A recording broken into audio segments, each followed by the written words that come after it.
Con la independencia, ¿qué pasaría con un boicot?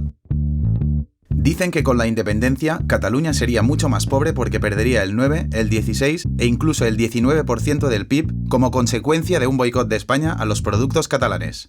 Pero estas cifras son palabrería sin fundamento. Son para asustar. Analicemos por qué. Hoy en día el PIB de Cataluña está repartido de la siguiente forma. El mercado interior representa el 40% y las exportaciones el 60%. De estas exportaciones, aproximadamente la mitad van al Estado español y la otra mitad al resto de países. Y la tendencia es ir exportando cada vez más al mundo. Aunque, como para producir muchos de los productos que se exportan a España, previamente se han tenido que comprar productos al exterior, el valor real de las exportaciones a España es menor, del 22,5%. Veamos qué tendría que pasar para, como han dicho algunos, tener un 9% de reducción del PIB. España tendría que dejar de comprar el 80% de los productos de Cataluña. Los empresarios catalanes, al verlo, no tirarían todo el producto a la basura, sino que rebajarían su precio, en el peor de los casos al 50%, y lo venderían al exterior. Mitad de precio, mitad del efecto del boicot. Con estos datos se reduciría un 9% del PIB de Cataluña.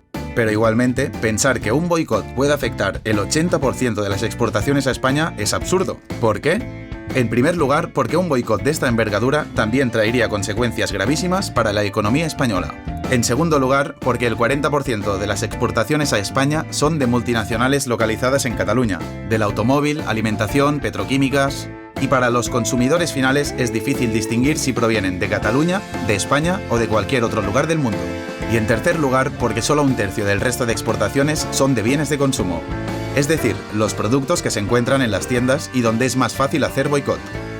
Los otros 2/3 son de bienes de capital o intermedios, como por ejemplo la harina que una empresa utilizará para hacer pan.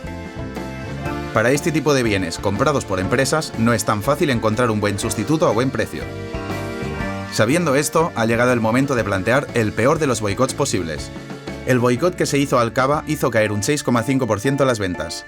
Pues imaginad que España hace un boicot 7 veces mayor, del 50%, y no solo del cava, sino de todos los bienes de consumo. Y también hace un boicot del 20% de los bienes intermedios. Imaginad un boicot brutal y sin precedentes. Pero recordemos que todo lo que no comprase España no lo tiraríamos, sino que lo venderíamos al mundo a un precio rebajado, en el peor de los casos, a la mitad. De esta forma, el peor de los boicots posibles solo sería capaz de rebajar un 2% del PIB de Cataluña. Aunque la independencia saldría económicamente rentable, porque Cataluña ganaría un 8% del PIB gracias a la recaudación de sus propios impuestos, como os hemos explicado en uno de los vídeos anteriores. Así pues, un boicot no es un problema para convertir Cataluña en nuestro propio Estado.